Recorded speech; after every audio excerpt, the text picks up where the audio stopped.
বা তার জীবনের জন্য হুমকি না স্যার। এটা স্যার আমরা সহযোগিতা চাই। এখানে আমরা তো কোনো সাংবাদিককে নিষেধাজ্ঞা তো দিইনি, কারো আসা নিষেধাজ্ঞা নেই। জাস্ট একটু প্রায়র ইনফরমেশন দিয়ে যার কাছে আসবেন তাকে জানিয়ে আপনারা আসেন, কেউ তো না করেনি। আমার কাছেই আসেন বা অন্য ডিজির কাছে আসেন বা ইডির কাছে আসেন, আপনারা তাকে জানিয়ে আপনারা চলে আসবেন, কোনো নিষেধাজ্ঞা নেই। আমরা আমাদের সিকিউরিটি অ্যারেঞ্জমেন্টকে শক্তিশালী করছি, আপনাদের বিরুদ্ধে কোনো নিষেধাজ্ঞা নেই।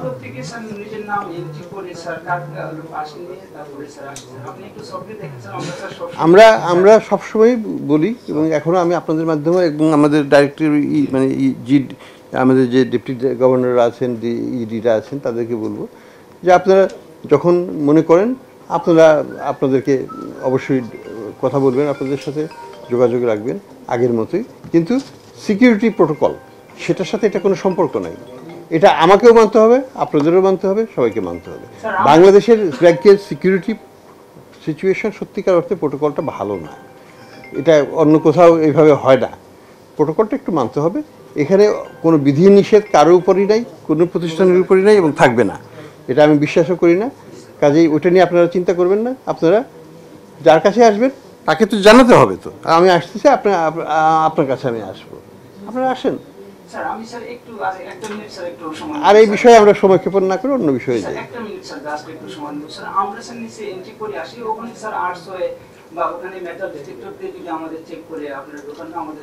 আমাকেও চেক করবে, সবাইকে চেক করবে, চেক করার কোনো অসুবিধা নেই। জি, আমরা নিচে আমাদেরকে মেটাল ডিটেক্টর বা আরসো এদের চেক করে আমরা আসলাম, তাতে আমাদের সমস্যা নেই না। আমাদের এখানে হয়েছে কি, আমাদের কিছু জায়গা আছে প্রত্যেক সেন্ট্রাল ব্যাংকেই থাকে যেখানে অ্যাক্সেস ইজ এক্সট্রা রেস্ট্রিক্টেড, যেমন আমাদের ডিলিং রুম, আমাদের কম্পিউটার আইটি এরিয়া, এগুলোতে তো অ্যাক্সেস থাকবেই না, তাই না? আছে না? তা আমাদের তদন্ত আছে, সেকশন আছে, বিএফআইইউ আছে, এগুলো তো থাকতে পারে না। তো একই রকমের ভাবেই কিছু সেন্সিটিভ সার্চ ফ্লোরের ব্যাপারে জিনিসটা হচ্ছে, এখানে যেটা হচ্ছে ডিটেকশন নিচেই হতে পারে, কিন্তু কথা হলো যে এসকোর্ট সিস্টেমটা এখানে সব জায়গাতেই আছে, পৃথিবীর আমি যেখানেই গেছি সব জায়গাতেই এটা চালু আছে, এটা থাকে।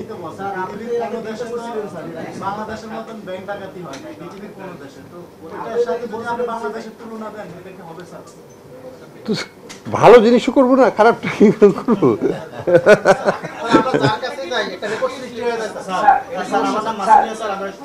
স্যার আমরা স্যার আপনার স্যার সহযোগিতা হিসেবে থাকতে চাই স্যার। আমরা যেভাবে আসছি স্যার এইভাবে আসবো। আপনি স্যার নিচে চেকিংটা আরেকটু কড়াকড়ি করেন, আমাদের প্রয়োজনে আরেকটু ভালোভাবে চেক করে ঢোকান স্যার। আপনার না এটা শুধু একটু কথা বলি, থার্ড ফ্লোরের এটা রেস্ট্রিকশন ইজ নট ফর আপনাদের না, it is for Bangladesh bank officials also. আপনি জিজ্ঞেস করেন, it is for everybody. Bangladesh ব্যাংকের যারা ভিতরে না, বাংলাদেশ এই থার্ড ফ্লোরের যারা অধিবাসী না বা থার্ড ফ্লোরে যারা কাজ করে না, তাদের বাইরে সবার জন্য সমানভাবে প্রযোজ্য। না পেশাগত কারণে তারাও আসবে। আমার শুনেন, আমার ডাইরেক্টররা আসবে না, আমাদের এই অডিটরের ইয়েরা আসবে না, যে জয়েন্ট ডাইরেক্টররা আসবে না, আসবে, কিন্তু তারাও ফোন করে অ্যাপয়েন্টমেন্ট নিয়ে আসবে, থার্ড ফ্লোরে আসতে হবে, এইটাই, আর কিছু না। হ্যাঁ,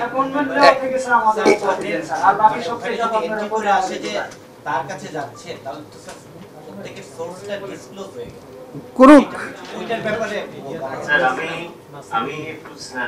আমি ওবায়দুল্লাহ রনি সমগ্র পত্রিকায় কাজ করি স্যার। আমি একটু বলতে চাই স্যার, যেটা হবে স্যার, আপনি যদি থার্ড ফ্লোরে রেস্ট্রিকশন করে দেন, আপনি আপনার পাশেই স্যার আছেন ডেপুটি গভর্নররা বা এরা, ওনারা দায়িত্ব নেওয়ার পরে আমার তো মনে হয় না যে স্যার আমি 1-2 দিন ওনাদের কাছে গেছি, মানে ক্লাস 6-7 মাসে, তো স্যার ওনাদের কাছে কিন্তু স্যার আমরা কখনো যাইও না, বা ওনার কাছে ঢোকার জন্য তো স্যার আমি থার্ড ফ্লোরে এসে কিন্তু একটা পারমিশন নিই। কিন্তু স্যার যেটা হবে যে এখন যদি আপনি রেস্ট্রিকশন করে দেন, তাহলে অন্য কর্মকর্তারাও স্যার আমাদের সঙ্গে কথা বলতে চাইবে না। এটি কথা বলার ইস্যু নয়, please, it is a security issue, it is not a কথা বলার ইস্যু। আমি তো প্রথমে ক্লারিফাই করে দিয়েছি, এটা আপনাদের উপর নো নো। না না স্যার, আমি একটু বলি স্যার, একই রকম সিকিউরিটি ইস্যু দেখাচ্ছিল। তখন বলছিল যে অনুমতি নিয়ে ঢুকতে পারবেন আপনারা, এই যে ডিজি স্যাররা বলছিল যে হ্যাঁ আপনারা আমাকে ফোন করে চলে আসবেন, কিন্তু আলটিমেটলি একটা রিপোর্টারের পক্ষে আসলে স্যার একজন ডিজির অনুমতি বা এই বাইরে থেকে ফোন করে এসে তার সাথে কথা বলা সম্ভব না। আমরা কি করি স্যার, আমরা যাই যে ডিজি স্যারের জন্য অপেক্ষা দেখি যে রুমে কেউ আছে কিনা, অপেক্ষা করি, তারপর তার পিএকে বলি, একটা সুযোগ সময় আমরা তার কাছে ঢুকি। কিন্তু বর্তমানে যে প্রেক্ষাপটটা হচ্ছে স্যার, ঠিক আগের প্রেক্ষাপটটাকেই স্যার আমি আগের পরের আমি কিছু বুঝতে চাই যে আমি মনে করি যেটা হওয়া উচিত সেটাই হওয়া উচিত। সিকিউরিটি আপনি যান ইন্ডিয়ান রিজার্ভ ব্যাংকের গভর্নরের ফ্লোরে ঢুকতে পারেন কিনা আমাকে এসে বলবেন। স্যার এই তাহলে আমাদের অন্য দেশের সাথে তুলনা করব। অন্য দেশের তুলনা করবো না কেন? কেন করবো না? যেখানে ভালো গুড প্র্যাকটিসেস আছে সেটা দিব না কেন? নিশ্চয়ই কোনো খেলাপি মানে যারা খেলাপি হয়েছে তারাও তো নিশ্চয়ই ওখানে ঢুকে গেছে। কিন্তু আমাদের দেশে তো দেখি যারা কেন খেলাপি হলে কি সে ঢুকতে পারবে না? খেলাপি হলে কি তার আবেদন নিয়ে সে আসতে পারবে না? শুনেন, এটা খেলাপি হলেই যে তাকে অচ্ছুত হয়ে গেল তা নয়। কি কারণে খেলাপি হয়েছে আমাকে সেটা বুঝতে হবে। সব খেলাপি কি খারাপ খেলাপি? তাও তো না।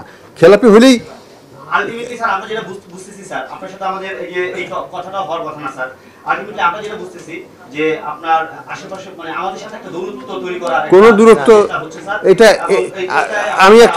আমি বলবো আপনারা যদি এটা মনে করেন দ্যাটস ইয়োর প্রবলেম। আমি এটা মনে করি না, it is not my problem. আচ্ছা, আমরা কি অন্য কোনো বিষয়ে আলাপ করতে পারি? স্যার আমার নাম সুশান্ত সিনহা। আপনি যে ফিজিক্যাল সিকিউরিটির থ্রেটের কথা বলছেন সেটা স্যার আমাদের দ্বারা হবে না, সেটা আমাদের ইআরএফএস সেক্রেটারি বলেছে এবং আমরা বহু বছর ধরে করে আসছি। যে সিকিউরিটিটা আপনারা ফেস করছেন না সেটা হচ্ছে যে আপনাদের যে অন্যান্য যে সাইবার সিকিউরিটি বা রিজার্ভ ব্যাংক থেকে সবকিছু আমরা যদি করি সেইটার দিকে যদি অ্যাটেনশন বাড়ানো যায়, আমরা সাংবাদিকরা বোধহয় আপনাদের জন্য কোনো সিকিউরিটির কোনো ধরনেরই কোনো আমরা আপনাকে কোনো টার্গেট করি নাই, করবো না, কিন্তু আমরা আপনাদের নাম নিয়ে আরেকজনও তো আসতে পারে। না স্যার, এটা হয় না। কেন হবে না? ওয়াই না? Don't give me nonsense, okay please. আমাকে যে কেউ আসলে পরে থার্ড ফ্লোরে যে কেউ আসুক তার আইডেন্টিটি এবং সিকিউরিটি আমাদের জানাতো। That's it. এখানে আর কোনো বিষয় নাই এখানে। আমরা লিখে দিয়ে এবং অফিসের আইডি নাম্বার দিয়ে কিন্তু ওখান থেকে আসতে হবে। হ্যাঁ, আমরা বলছি যে ফোন করে আসতে গেলে তখন হচ্ছে যে কর্মকর্তার কাছে যাবো, দিদি মহোদয় ফোন করে আপনার একটু দৃষ্টি আকর্ষণ করতে চাই স্যার। স্যার আমি বাংলাদেশ ব্যাংকের গভর্নর হওয়ার পরে মানে সাংবাদিক, আপনি গভর্নর হওয়ার পরে সাংবাদিকরা যতটা খুশি হয়েছে আমার মনে হয় কেউ আর কত খুশি হয় নাই। কারণ 5ই আগস্টের আগে ফ্যাসিবাদের বিরুদ্ধে কেউ কোনো কথা বলার সাহস পান নাই। কিন্তু স্যার আপনি প্রত্যেকটা রিপোর্টের ক্ষেত্রে আমরা যখন আপনাকে ফোন করছি আপনি সাথে সাথে একটা শক্তকে সাদাকে সাদা এবং কালোকে কালো বলতেন। এর ফলে আমরা আপনার কাছ থেকে সকাল সন্ধ্যা রাত যে কোনো সময় আপনার কাছে ফোন করে আমরা পেতাম এবং আপনার নাম যখন ঘোষণা হয়েছে গভর্নর হিসেবে তখন আমাদের চাইতে এত বেশি খুশি আর কেউ হন নাই। এই কারণে আমরা মনে করি যে আপনি আমাদের সাংবাদিক বান্ধব এবং দেশের জনগণের পক্ষের একজন শক্তি, যে মানে আপনি এখানে এসেছিলেন স্যার। স্যার এটা স্যার আপনার বাড়ি, স্যার গভর্নর হিসেবে স্যার আপনার বাড়ি। আপনি যদি কাউকে আসতে না দেন কেউ আসার ক্ষমতা নাই এবং বাংলাদেশ ব্যাংক এটা কেবিআই আমরা সব জানি। এই সেন্ট্রাল ব্যাংকে অন্যান্য দেশে সেন্ট্রাল ব্যাংকে আসতে পারে না, কিন্তু আমাদের এখানে একটা রেওয়াজ আছে, সবাই আসে স্যার এখানে। আমি স্যার 94 থেকে এখানে আসি স্যার, প্রায় 30 বছরের মধ্যে এখানে আসি। এখন স্যার ডেপুটি গভর্নর মহাদের আমি অ্যাসিস্ট্যান্ট ডাইরেক্টর দেখেছি স্যার। তো আমরা কখনো থার্ড ফ্লোরে আসার ক্ষেত্রে কখনো কোনো বাধাগ্রস্ত হইনি। শুধু আমি একটু মানে ভূমিকা নিতে চাই যে এখানে যে ফখরুদ্দিন সাহেব ছিলেন গভর্নর হিসেবে, উনি কয়েকদিন আটকে ছিলেন, পরে আবার চালু করেছেন এবং ফজলুল কবির স্যারের সময় কিছুদিন ছিল, তাও উনি চালু করেছেন। আর আব্দুল রব তালুকদারের সময় মানে পরবর্তী গভর্নর ওনার সময় এই কাজটা হয়েছিল স্যার। কিছু সুবিধাবাদী লোক বলে যে ওখানে সামনে আগুন, তাহলে সেই লোক আগুন থেকে বাধা ক্ষতিগ্রস্ত থেকে রক্ষা পায়। আর জিজ্ঞেস করবেন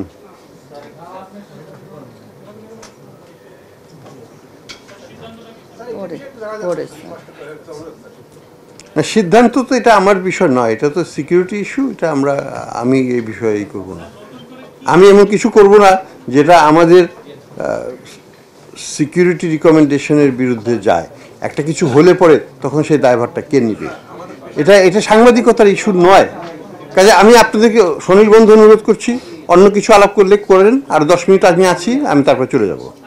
আমাকে একটা মিটিং আছে আমার ক্যাবিনেটে, আমাকে সেখানে যেতে হবে 3:30টায়। হ্যাঁ, আমি তো বললাম আমি আরো 10 মিনিট আসবো।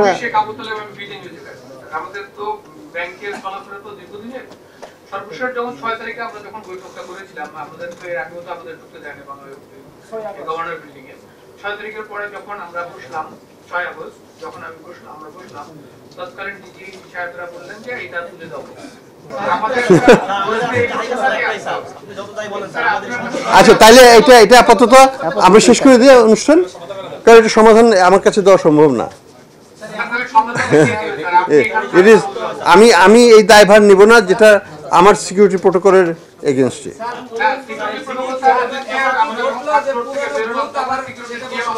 হ্যাঁ,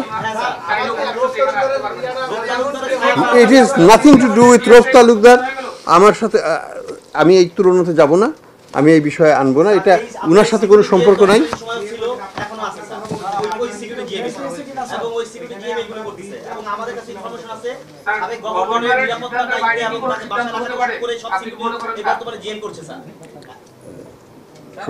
অযৌক্তিক আমাকে শুনেন, পরিস্থিতি আমাকে বিবেচনায় নিতে হবে, আমাদেরকে বিবেচনায় নিতে হবে পরিস্থিতি। সাংবাদিকরা তো করে না জানি, কিন্তু সিকিউরিটি ইস্যু তো সাংবাদিকদের না, আপনাদেরকে কেউ বলে নাই, আপনাদের কিন্তু লক্ষ্য করে, এটা সবার জন্য প্রযোজ্য, ফর এভরিবডি। আপনারা কেন নিজেদেরকে একটা ক্লাসিফাই করে নিচ্ছেন নিজেদেরকে? এটা তো it is applicable for everybody. আমরা যদি বলতাম যে সবাইকে আসতে দাও, সাংবাদিকদের আসতে দিও না, যেটা আগের নিয়ম ছিল, then you could have blamed me. আগে তো সেটা ছিল যে সাংবাদিকদের আসতে দিবা না,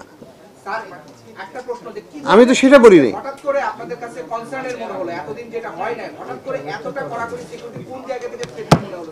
আচ্ছা, আমরা কি থ্রেট পাচ্ছি না? আমাদের জীবন এবং পরিবারকে নিয়ে কি কথাবার্তা হচ্ছে না? হয় নাই? দিদারের উপর অ্যাটাক হয় নাই? তার পরিবারের উপর হুমকি হচ্ছে না? আমার পরিবারের উপর হুমকি হচ্ছে না? এগুলো হচ্ছে। রাস্তায় বাংলাদেশ ব্যাংকে কোথায় হবে কেউ কিছু বলতে হবে না, সব জায়গাতেই একটু সতর্ক থাকতে হবে সবাইকে।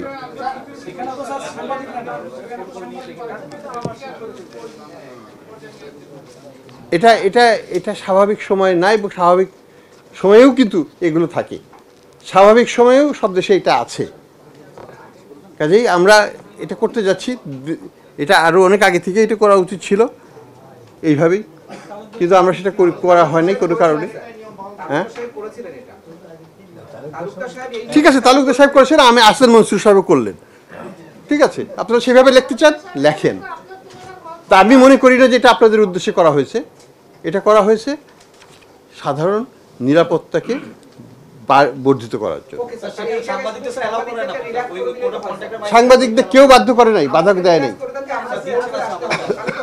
আপনারা আসেন, আপনাদেরকে তো কেউ বলে নাই যে আপনারা আসবেন না।